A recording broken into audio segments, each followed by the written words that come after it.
ವೀಕ್ಷಕರೇ ನಮಸ್ಕಾರ. ಈ ದಿನದ ನ್ಯೂಸ್ ಬುಲೆಟಿನ್ಗೆ ಸ್ವಾಗತ. ನಾನು ಅಕ್ಷತಾ ಕಟಗಾವಲಿ. ಗದಗ ಜಿಲ್ಲೆ ರೋಣ ಪಟ್ಟಣದಲ್ಲಿ ಮಳೆಯಿಂದ ಹಾನಿಯಾದ ಬೆಳೆಗಳ ಸಮೀಕ್ಷೆಯನ್ನ ವಿಪತ್ತು ನಿರ್ವಹಣಾ ಅಧಿಕಾರಿ ಮಂಜುನಾಥ್ ಭೇಟಿ ನೀಡಿ ಪರಿಶೀಲನೆ ನಡೆಸಿದ್ದಾರೆ. ಗದಗ ಜಿಲ್ಲೆ ರೋಣ ತಾಲೂಕಿಗೆ ಇಂದು ಮಳೆಯಿಂದ ಹಾನಿಯಾದ ಬೆಳೆಗಳ ಸಮೀಕ್ಷೆಯನ್ನ ವಿಪತ್ತು ನಿರ್ವಹಣಾ ಅಧಿಕಾರಿ ಮಂಜುನಾಥ್ ರವರು ಅಬ್ಬಿಗೇರಿ, ಜಿಗಳೂರ, ಹೊಸಳ್ಳಿ, ರೋಣ ಗ್ರಾಮಗಳಿಗೆ ಭೇಟಿ ನೀಡಿದ್ರು. ಮಳೆಯಿಂದ ಹಾನಿಯಾದ ಬೆಳೆಗಳ ಜಂಟಿ ಸಮೀಕ್ಷೆಯನ್ನ ವಿಪತ್ತು ನಿರ್ವಹಣಾ ಅಧಿಕಾರಿ ಮಂಜುನಾಥ, ತಾಲೂಕು ಕೃಷಿ ಅಧಿಕಾರಿಗಳಾದ ಎಸ್ಎಸ್ ತಹಸೀಲ್ದಾರ್ ಪಿಎನ್ ಪಾಲಾಕ್ಷ ಗೌಡ್ರು, ಕೃಷಿ ಅಧಿಕಾರಿ ಎಸ್ಆರ್ ದೊಡ್ಡಮನಿ, ತೋಟಗಾರಿಕಾ ಇಲಾಖೆಯ ಅಧಿಕಾರಿಗಳಾದ ಗಿರೀಶ ಹೊಸೂರ, ಕೃಷ್ಣ ಶಿರೂರ ಹಾಗೂ ಗ್ರಾಮ ಪಂಚಾಯಿತಿ ಅಧ್ಯಕ್ಷರು ಹಾಗೂ ಸರ್ವ ಸದಸ್ಯರು, ತಾಲೂಕು ಆಡಳಿತದ ಅಧಿಕಾರಿಗಳ ತಂಡ ರೈತರ ಜಮೀನುಗಳಿಗೆ ತೆರಳಿ ರೈತರಿಂದ ಹಾನಿ ಕುರಿತು ಮಾಹಿತಿ ಪಡೆದರು. ಈ ಸಂದರ್ಭದಲ್ಲಿ ರೈತರಾದ ಸುರೇಶ ಬಸವರಡ್ಡರ, ಮಂಜುನಾಥ ಅಂಗಡಿ, ಬಸವರಾಜ ತಳವಾರ, ಹನುಮಂತ ದೌಸಲ್, ಭರಮಪ್ಪ ಹನುಮನಾಳ, ಪ್ರಭು ಪಾಟೀಲ ರೈತರ ಹೊಲಗಳಿಗೆ ಭೇಟಿ ನೀಡಿದ್ರು. ಹೆಸರು, ಈರುಳ್ಳಿ, ಹಸಿಮೆಣಸಿನಕಾಯಿ ಹೊಲಗಳಲ್ಲಿ ಹಾನಿಯಾಗಿದ್ದ ಕುರಿತು ವಿವರವನ್ನ ವಿವರಿಸಿದ್ರು. ಈ ಸಂದರ್ಭದಲ್ಲಿ ಗುರಣ್ಣ ಅವರಡ್ಡಿ, ಮೈಲಾರಪ್ಪ ಚವಡಿ, ಶೇಖಪ್ಪ ಕಮ್ಮಾರ, ಮಹೇಶ್ ಚವಡಿ, ಸಂಗಮೇಶ ಮಾಳಶೆಟ್ಟಿ, ಅಜ್ಜಪ್ಪ ಮಳಗಿ, ಬಸವರಾಜ ಹೇರೂರ, ಮಹೇಶ ಹೊಂಬಳ್ಳಿ, ಅಂದಪ್ಪ ಯತ್ನಟ್ಟಿ, ವಿರೂಪಾಕ್ಷ ಗೌಡ ಪಾಟೀಲ ಉಪಸ್ಥಿತರಿದ್ದರು. ವರದಿ ರುದ್ರಪ್ಪ ಹೆಬ್ಬಳ್ಳಿ, ರೋಣ. ಚಿತ್ರದುರ್ಗ ಜಿಲ್ಲೆ ಚಳ್ಳಕೆರೆಯಲ್ಲಿ ಚಿನ್ನದ ಬೆಲೆ ಗಗನಕ್ಕೆ, ಚಿನ್ನದ ಕೆಲಸಗಾರರು ಪಾತಾಳಕ್ಕೆ. ಚಳ್ಳಕೆರೆ ಕಳೆದ ಕೆಲ ದಿನಗಳ ಹಿಂದೆ ಚಿನ್ನದ ಬೆಲೆ 10 ಗ್ರಾಂ ಚಿನ್ನಕ್ಕೆ 60 ರಿಂದ 70 ಸಾವಿರ ಇದ್ದು, ಈಗ ಕೇವಲ ಒಂದು ತಿಂಗಳ ನಂತರ 1,10,000 ಚಿನ್ನದ ಬೆಲೆ ಏರಿಕೆ ಕಂಡಿದ್ದು, ಚಿನ್ನ ಬೆಳ್ಳಿ ಕೆಲಸಗಾರರಿಗೆ ಆತಂಕ ತಂದು ಒಡ್ಡಿದೆ. ಹೌದು, ಚಿನ್ನ ಹಾಗೂ ಬೆಳ್ಳಿ ಬೆಲೆಗಳು ಏಕಕಾಲಕ್ಕೆ ದ್ವಿಗುಣಗೊಂಡ ಹಿನ್ನೆಲೆ ದೇಶ ಸೇರಿದಂತೆ ಹಲವಾರು ರಾಜ್ಯಗಳಲ್ಲಿ ಚಿನ್ನದ ವ್ಯಾಪಾರಿಗಳು ಸೇರಿದಂತೆ ಕೆಲಸಗಾರರಿಗೆ ಕೆಲಸವಿಲ್ಲದಂತಾಗಿದೆ. ಈ ಹಿನ್ನೆಲೆಯಲ್ಲಿ ಚಿತ್ರದುರ್ಗ ಜಿಲ್ಲೆ ಹಿರಿಯೂರು, ಚಳ್ಳಕೆರೆ, ತುಮಕೂರು, ಬೆಂಗಳೂರು ಸೇರಿದಂತೆ ಚಿನ್ನದ ಕೆಲಸಗಾರರು ನೆಲಕಚ್ಚಿದ್ದಾರೆ. ಈ ಹಿಂದೆ ಸಂಕಷ್ಟದಲ್ಲಿದ್ದ ಚಿನ್ನದ ಕೆಲಸಗಾರರು ಈಗ ಮುಗಿಲು ನೋಡುವಂತಹ ಸ್ಥಿತಿ ಬಂದು ಒದಗಿದೆ. ಈ ರೀತಿಯ ಚಿನ್ನದ ಏರಿಕೆ ಕಂಡು ಅಂಗಡಿ ಮಾಲೀಕರು ಕೆಲಸಗಾರರಿಗೆ ಕೆಲಸ ಕೊಡಲಿಕ್ಕೆ ಹಿಂದೇಟು ಆಗ್ತಾ ಇದ್ದಾರೆ. ಈ ಕಾರಣದಿಂದಾಗಿ ದೇಶವಲ್ಲದೆ ರಾಜ್ಯದಲ್ಲಿ ಅಲ್ಲೋಲ ಕಲ್ಲೋಲ ಪರಿಸ್ಥಿತಿ ಉಲ್ಬಣಗೊಂಡಿದೆ. ಚಿನ್ನ ಬೆಳ್ಳಿ ಕೂಲಿ ಕಾರ್ಮಿಕರು ತಮ್ಮ ದಿನನಿತ್ಯದ ಕೆಲಸಕ್ಕೆ ತೊಂದರೆಯಾಗಿದ್ದು, ತಮ್ಮ ಮನೆಯ ಹಾಗೂ ಅಂಗಡಿಗಳ ಬಾಡಿಗೆಯನ್ನ ಕಟ್ಟಲಾರದೆ ಗೂಳಿ ಹೋಗುವ ಪರಿಸ್ಥಿತಿ ಬಂದೊದಗಿದೆ. ಇನ್ನು ಚಿನ್ನ ಬೆಳ್ಳಿ ಕೆಲಸಗಾರರು ವಿಶ್ವಕರ್ಮ ಸಮುದಾಯದವರಾಗಿದ್ದು, ಈ ಒಂದು ಸಮುದಾಯಕ್ಕೆ ಸರ್ಕಾರದಿಂದ ಬರುವ ಯಾವುದೇ ಸೌಲಭ್ಯಗಳು ಇವರ ಸಮುದಾಯಗಳಿಗೆ ತಲುಪಿಲ್ಲ. ಈ ಹಿನ್ನೆಲೆ ಚಿನ್ನ ಬೆಳ್ಳಿ ಕೂಲಿ ಕಾರ್ಮಿಕರು ಬೇರೆ ಕೆಲಸಕ್ಕೆ ಅವಲಂಬಿತರಾಗಿದ್ದಾರೆ. ಇದು ಅಲ್ಲದೆ ಕಾರ್ಮಿಕರು ತಮ್ಮ ವೃತ್ತಿ ಧರ್ಮವನ್ನ ಬಿಟ್ಟು ಗೂಳಿ ಹೋಗಿ ಅನ್ಯ ಕಸುಬುಗಳಿಗೆ ಮಾರು ಹೋಗಿದ್ದಾರೆ. ದೇಶದ ಎಲ್ಲ ಸಮುದಾಯಗಳಿಗೆ ರಾಜ್ಯ ರಾಜಕಾರಣಿಗಳು ಮೀಸಲಾತಿ ಕೊಟ್ಟು ಸಂರಕ್ಷಣೆ ಮಾಡುತ್ತಿದೆ.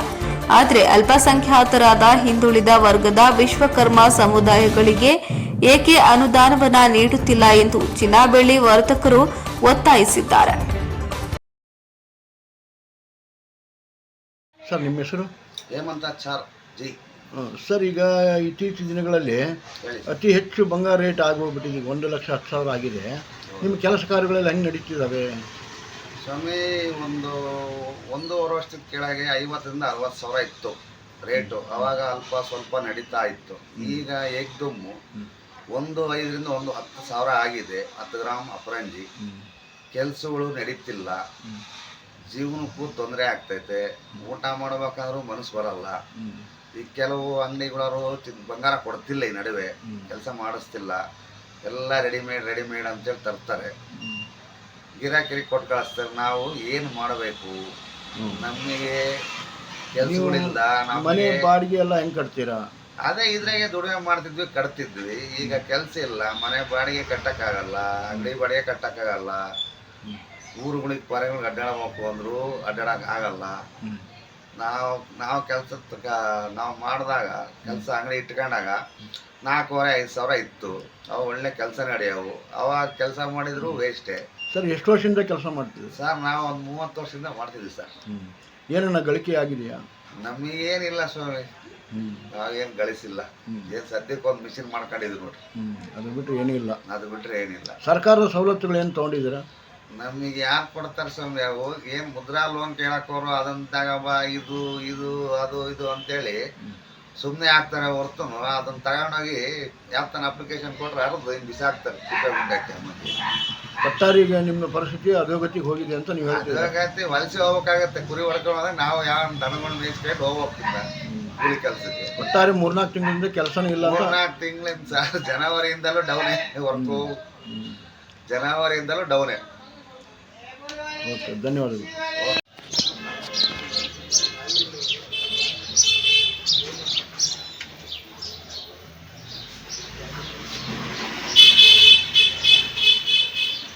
ಸರ್ ನಿಮ್ಮ ಹೆಸರು? ರಮೇಶ್ ಅಂತ ಸರ್, ಈಗ ಈ ದಿಢೀರ್ನೆ ಬಂಗಾರ ರೇಟ್ ಹೆಚ್ಚಿಗೆ ಆಗಿದೆ, ವ್ಯಾಪಾರಗಳು, ಆಮೇಲೆ ನೀವು ಕೆಲಸ ಬೇರೆ ಮಾಡ್ತಿಲ್ಲ, ಈಗೆಲ್ಲ ಹೆಂಗೆ? ಇತ್ತೀಚೆಗೆ ಸ್ವಲ್ಪ 50-60 ಸಾವಿರ ಇದ್ದಾಗ ಸ್ವಲ್ಪ ಹಂಗೂ ಹಿಂಗೂ ಕೆಲಸ ನಡೀತಿದ್ವು. ಈಗ ದಿಢೀರ್ನ 1-10 ಆಗಿರೋದ್ರಿಂದ ವ್ಯವಹಾರನೂ ಇಲ್ಲ, ಕೆಲಸನೂ ನಿಲ್ತಾಗಿದೆ, ಬಾಡಿಗೆಗಳು ಕಟ್ಟಕ್ಕಾಗ್ತಿಲ್ಲ, ಮನೆ ಬಾಡಿಗೆ ಕಟ್ಟಕ್ಕಾಗ್ತಿಲ್ಲ, ಭಾಳ ಕಷ್ಟ ಬಂದಿದೆ. ಇದಕ್ಕೆಲ್ಲ ಈ ಮುಂದಿನ ದಿನಗಳಲ್ಲಿ ಹೆಂಗೆ ನಿಮಗೆ ಕೆಲಸಗಾರಿಗೆಲ್ಲ ಏನು ಪ್ರಾಬ್ಲಮ್ ಆಗಿದೆ? ರೇಟ್ ಆಗಿರೋದೇ ಸಮಸ್ಯೆ. ರೇಟ್ ಆಗಿರೋ ಸಮಸ್ಯೆಯಿಂದಾಗಿ ಕೆಲವರೆಲ್ಲ ಊರು ಬಿಡ್ತಾ ಇದ್ದಾರೆ. ಹೌದು, ಕೆಲಸದವ್ರು ಎಷ್ಟೋ ಜನ ಊರು ಬಿಟ್ಟಿದ್ದಾರೆ, ಅವರು ಆಲ್ರೆಡಿ ಬಿಟ್ಟಿದ್ದಾರೆ. ಓಕೆ, ಧನ್ಯವಾದಗಳು. ಸರ್, ರಾಜ್ಯ ಸರ್ಕಾರಕ್ಕೆ ನಿಮ್ಮ ಸಮುದಾಯಗಳಿಂದ ಏನೆಲ್ಲ ಬಯಸೋಕ್ಕೆ ಇಷ್ಟಪಡ್ತೀರಾ? ಸರ್ಕಾರಗಳು ಈ ಥರ ಕಾಯಕ ವರ್ಗಗಳು ಉಳಿಬೇಕಂತಕ್ಕಂಥ ನಿಟ್ಟಿನಲ್ಲಿ ಕೇವಲ ನಿಗಮಗಳನ್ನು ಮಾಡಿ, ನಿಗಮಗಳಿಗೆ ಅಧ್ಯಕ್ಷಗಳನ್ನು ಮಾಡಿ ಆಫೀಸನ್ನು ತೆರೆತಕ್ಕಂಥ ಜೊತೆಯಲ್ಲಿ ಹೆಚ್ಚಿನ ಅನುದಾನಗಳನ್ನು ಕೊಡಬೇಕು. ಕೇವಲ 10 ಕೋಟಿ, 15 ಕೋಟಿ, 20 ಕೋಟಿ ಇಂಥ ವರ್ಗಗಳಲ್ಲಿ ಕೊಟ್ಟರೆ ಅದು ಸಾಲದಾಗೋದಿಲ್ಲ. ಕನಿಷ್ಠ ಒಂದು ತಾಲೂಕಲ್ಲಿ ಒಂದು ವರ್ಷಕ್ಕೆ 25ರಿಂದ 50 ಜನಕ್ಕೆ ಜೀವನೋಪಯೋಗ ರೂಪಿಸ್ತಕ್ಕಂಥ ಒಂದು ಅವಕಾಶಗಳು ನಿಗಮಗಳಿಂದ ಆಗಬೇಕು. ಮತ್ತು ಏನು ಚಿನ್ನ ಏನಿದೆ, ಚಿನ್ನ ಮತ್ತು ಬೆಳ್ಳಿನ ಇವಾಗ ಬೇರೆ ಬೇರೆ ನಿಗಮಗಳಲ್ಲಿ ರಾ ಮೆಟೀರಿಯಲ್ ಅಂತ ನಿಗಮಗಳಲ್ಲಿ ಕೊಡ್ತಾರೆ. ಈ ವರ್ಗಗಳು ಕೂಡ ಆ ಒಂದು ಸಹಾಯವನ್ನು ಮಾಡಬೇಕು ನಿಗಮಗಳು. ಕೇಂದ್ರ ಸರ್ಕಾರದಿಂದ ಹಿಡಿದು ರಾಜ್ಯ ಸರ್ಕಾರವರೆಗೂ ಕೂಡ ರಾ ಮೆಟೀರಿಯಲ್ ಕೊಂಡ್ಕೊಳ್ತಕ್ಕಂಥ ಮಿಷನರಿ 90% ಸಬ್ಸಿಡಿಯಲ್ಲಿ ಮಿಷನರಿ ಕೊಂಡ್ಕೊಳ್ತಕ್ಕಂಥ ವ್ಯವಸ್ಥೆಯನ್ನು ಕಾರ್ಪೊರೇಷನ್ಗಳು ಮಾಡಬೇಕು ಅಂತ ಸರ್ಕಾರಕ್ಕೆ ನಾವು ಆಗ್ರಹವನ್ನು ಮಾಡ್ತೇವೆ. ಸರ್, ಈ ರೀತಿಯಾಗಿ ನಾವು ಹೇಳೋದಾದರೆ ಈಗ ಸರ್ಕಾರದ ಸವಲತ್ತುಗಳನ್ನು ನಿಮ್ಮ ವಿಶ್ವಕರ್ಮ ಸಮುದಾಯ ತೆಗೆದುಕೊಂಡಿದ್ದೋ ಇಲ್ಲವೋ? ಸಮುದಾಯಗಳಲ್ಲಿ ಬೆರಳಿಕೆ ಎಷ್ಟು ಜನ ಇವತ್ತು ವಿಶ್ವಕರ್ಮ ಅಭಿವೃದ್ಧಿ ನಿಗಮ ಇದೆ. 10 ಕೋಟಿ, 15, 20 ಕೋಟಿ ಮೀಸಲಿಟ್ಟರೆ ನಮ್ಮಲ್ಲಿ 5 ಕಸುಬುಗಳು, ಕಟ್ಟಿಗೆ ಕೆಲಸ, ಚಿನ್ನ ಬೆಳ್ಳಿ ಕೆಲಸ, ಕಬ್ಬಿಣದ ಕೆಲಸ, ಶಿಲ್ಪಕಲೆ, ಕಾಷ್ಟಶಿಲ್ಪ, ಈ ಥರ 5 ಕಸುಬುಗಳು ಮಾಡ್ತಕ್ಕಂಥ ವರ್ಗಗಳಲ್ಲಿ ಈ ಕಸುಬುಗಳು ನಂಬಿಕೆ ಮಾಡ್ತ ವರ್ಗಗಳಿಗೆ ಸರ್ಕಾರ ಸವಲತ್ತುಗಳು ಕೈಗೆಟಗೋದಿಲ್ಲ. ಚಿತ್ರದುರ್ಗ ತಾಲೂಕಿನ ತುರುವನೂರು ಪೊಲೀಸರ ಕಾರ್ಯಾಚರಣೆ, 5 ಕಳ್ಳರ ಬಂಧನ. ಚಿತ್ರದುರ್ಗ ತಾಲೂಕಿನ ತುರುವನೂರು ಪೊಲೀಸರು ಕಾರ್ಯಾಚರಣೆ ನಡೆಸಿದ್ದು 5 ಮಂದಿ ಕಳ್ಳರನ್ನ ಬಂಧಿಸುವಲ್ಲಿ ಯಶಸ್ವಿಯಾಗಿದ್ದಾರೆ. ಗುರುವಾರ ಬೆಳಗ್ಗೆ 9 ಗಂಟೆಗೆ ಈ ಬಗ್ಗೆ ಮಾಹಿತಿ ದೊರೆತಿದ್ದು, ಮಧ್ಯಪ್ರದೇಶದ ಮೂಲ ಟೋನಿಯಾ ಕಮಲ್ನಾಥ್, ಶ್ರವಣ್ ಜೋಗಿ, ಜೈನನಾಥ್ ಚೌಹಾಣ್ ಹಾಗೂ ಸಂತೋಷ್ ನಾಥ್ ಎಂಬ 5 ಮಂದಿ ಕಳ್ಳರನ್ನ ಪೊಲೀಸರು ಬಂಧಿಸಿ ಕರೆತಂದಿದ್ದಾರೆ.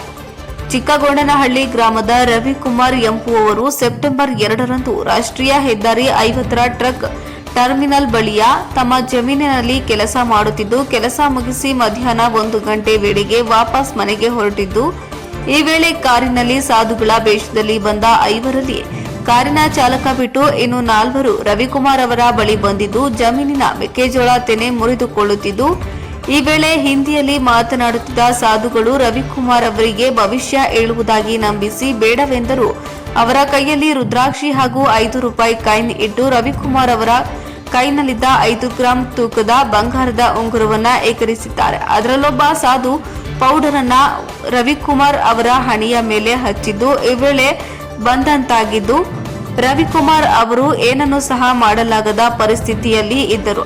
ನಂತರ ಎಚ್ಚರಗೊಂಡ ರವಿಕುಮಾರ್ ಅವರು ನೋಡಿದಾಗ ಕಳ್ಳರು ಕಾರಿನಲ್ಲಿ ಕೂತುಕೊಂಡು ಹೊರಟಿದ್ದು, ರವಿಕುಮಾರ್ ಅವರು ಕಿರಿಚಿಕೊಂಡಿದ್ದು, ಅಷ್ಟರಲ್ಲಾಗಲೇ ಕಳ್ಳರು ಎಸ್ಕೇಪ್ ಆಗಿದ್ರು. ಇನ್ನು ಈ ಬಗ್ಗೆ ಪ್ರಕರಣ ದಾಖಲಿಸಿಕೊಂಡ ತುರುವನೂರು ಠಾಣೆಯ ಪೊಲೀಸರು ಆರೋಪಿಗಳ ಪತ್ತೆಗೆ ಬಲೆ ಬೀಸಿದ್ದು, ಟೋಲ್ಗಳ ಸಿಸಿಟಿವಿಯಲ್ಲಿ ಆರೋಪಿಗಳು ಕಾರಿನಲ್ಲಿ ತೆರಳಿದ ಬಗ್ಗೆ ಮಾಹಿತಿ ಪಡೆದು ಬೆಳ್ಳಂಬೆಳಿಗ್ಗೆ ಟೋಲ್ ಬಳಿ ಕಾರಿನ ಸಮೇತ 5 ಮಂದಿ ಸಾಧು ಕಳ್ಳರನ್ನ ವಶಕ್ಕೆ ಪಡೆದು ಬಂಧಿಸಿ ಕರೆ ತಂದಿದ್ದು ಹೆಚ್ಚಿನ ಪರಿಶೀಲನೆಯನ್ನು ಪೊಲೀಸರು ನಡೆಸುತ್ತಿದ್ದಾರೆ.